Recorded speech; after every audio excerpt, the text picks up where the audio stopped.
Кренар Лога, министер за правда, Фадил Цана, министер за здравство. Ова, како што дознава Телма, е договорено денеска меѓу новите коалициони партнери во власта. Трета клучна функција што ќе ја добие Алијанса за албанците најверојатно е заменик министер во труд и социјала.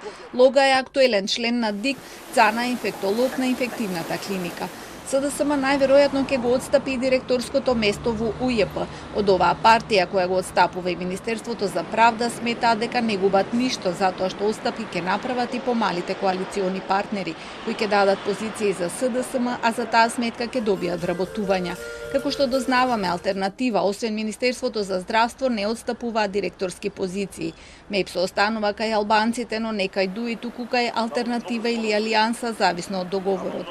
Таравари покрај УЈП бара позиции во царина, финансиската полиција, МВР, инспекциите. Не е нужно сегде да се директорски позиции, може и од пониските ешалони.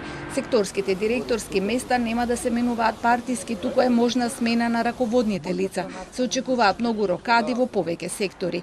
Денеска е клучен ден за преговорите на кои интензивно работат комисиите на СДСМ и Алијанса за албанците. Се разговара за целиот пакет во сите ресори на сите нивоа. Епилогот кој се очекува да биде соопштен утре по средба меѓу Ковачевски и Таравари ќе зависи од успехот на денешните разговори.